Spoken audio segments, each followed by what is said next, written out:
বাবা মার অবহেলায় প্রতিনিয়ত গেম খেলে দুই চক্ষু হারালেন 6 বছরের শিশু। দর্শক, আপনাদের শিশুদের চক্ষু সুরক্ষা রাখতে হলে এই ভিডিওটা কন্টিনিউ করুন। তো দর্শক, আমরা এখন চলে যাব শিশুর বাবা মার কাছ থেকে। তো ভাই, আপনার যে শিশু চক্ষু দুইটা হারাইলো, এর কারণটা কি? এর কারণ রে ভাই, দোষটা আমাদেরই ভাই। আমি আমার বউক ফোন কিনে দিছি, কারণ আমি কারখানায় চাকরি করি। এখন সুবিধা অসুবিধার জন্য যাতে আমাকে ফোন করলে আমি ধরেন আসতে পারি, বা যে কোনো সমস্যা হলে আমি যাতে ওখান থেকে সলভ করতে পারি।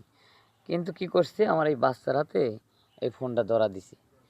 ও ফোনটা গেম খেলতে খেলতে এমন একটা পর্যায়ে চলে আইছে, ভাত খাবার বসলেও গেম খেলে, বাথরুমে যে যাবি এই বাথরুমে গেলেও মোবাইল টিপতে টিপতে যায়, শিশু করবে গেলেও মোবাইল টিপতে টিপতে যায়, বাজার ঘাটে গেলেও যায়, লজেন খাবার গেলেও যায়, মানে মোবাইল ছাড়াও কিছু বোঝেই না।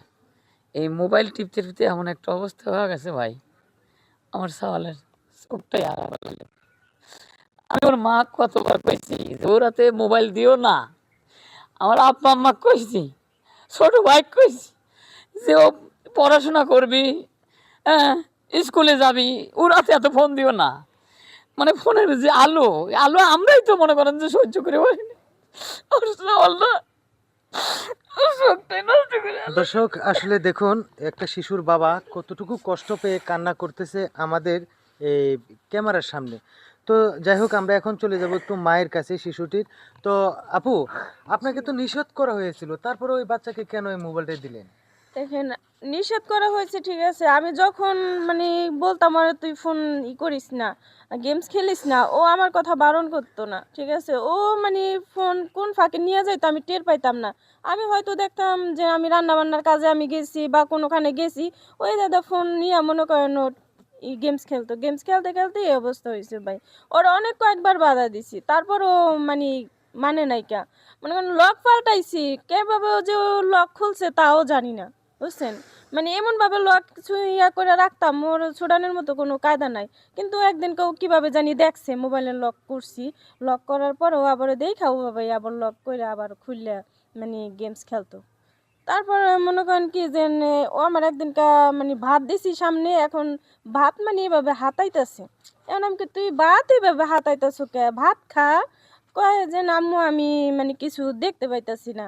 আমাকে তুই কিছু দেখতে পাইতাছস না, আমি পরে মানে চোখের মিহি তাকাইলাম, দেখি কি চোখের ভিতর লাল হয়ে গেছে গা, যেরকম একটা ছানি পরে মানে ওরকম হয়ে গেছে। পরে মানে ওনার কাছে আমি বললাম যে দেখো ওর কি জানি হয়েছে, যে ওর চোখে কিছু দেখতে পারতেছে না। পরে তো ডাক্তারখানায় নিলাম, নেওয়ার পরে ডাক্তারে বললো যে চোখ দুইটা নষ্ট হয়ে গেছে। তো দর্শক, বুঝতেই তো পারলেন যে আসলে একটা শিশুকে একটা মোবাইল কতটুকু মানে এমন একটা অবস্থা করলো যে শেষ পর্যায়ে তার দুইটা চক্ষুই হারিয়ে ফেললো। তো এখন আমরা চলে যাব এই বাবুর কাছে। তো বাবু, আমি আসার পরেও শুনতেছিলাম যে তোমার কাছে মোবাইল দেওয়ার জন্য তুমি গেম খেলবে গেম খেলবে, তোমার চক্ষু তো দুইটা নাই, তারপরে তুমি এই গেম খেলার জন্য এত পাগল কেন? আমি গেম খেলবো, আমি আরো খেলতে চাই। এগুলা কি পড়াইছে আমি জানি না, আমি গেম খেলবো। ওরে আল্লাহ, কি কতটুকু পাগল হইলে সে এই কথাটা বলতে পারে? তার চক্ষু দুইটা নাই, তারপরেও সে পাগল, গেম খেলবে, তার কথাই একটা আর অন্য কিছু না। তো কাকা, আপনার না চক্ষু দুইটা হারায় ফেললো, এখন কি করবেন আপনারা? আর কি করার বলেন, এগুলো তো এটা কপালের ফের, এটা সব দোষ আমার পোলার বোর্ড দোষে।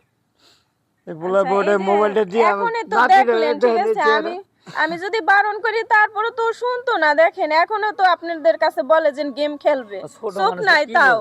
ছোট মানুষ কি বুঝুক, তোমার তো সব দোষ হয়ে গেছে ভাই আমার, আমি তোর বাড়িতে চাই না। তোমাকে দেখবো চাইলেই সব কিছু দেওয়া যাবি, লয় চাইলেই সব কিছু দেওয়া যাবি। এই যে আজকে যে চোখটা হারাইলো, তাহলে ওর ভবিষ্যৎ কি হবি? আমার মাত্র এটাই সওয়াল। তো দর্শক, এখানে আরেকটি শিশু আছে, আমরা ওকে প্রশ্ন করব যে বাবু, তুমি কি মোবাইলে গেম খেলো? জি না। এই যে দেখছো কি অবস্থা, তুমি কি গেম খেলবা, এরকম কোনো আছে? কেন খেলবা না? গেম খেলে আমার চোখ দুইটা হারাইতে চাই না আমি। তাই? ওর মতো হারাইতে চাও না? তো দর্শক, বুঝতেই তো পারলেন যে আসলে পাশে আরেকটি শিশু আছে, সে কিন্তু গেম খেলবে না, কারণ হলো সেও মানে এরকমভাবে দুইটা চক্ষু হারাইতে চায় না। তো দর্শক, আমাদের এই ভিডিওটা বানানোর উদ্দেশ্য ছিল যে আপনাদেরও অনেক বাচ্চা পোলাপানা আছে যারা কিনা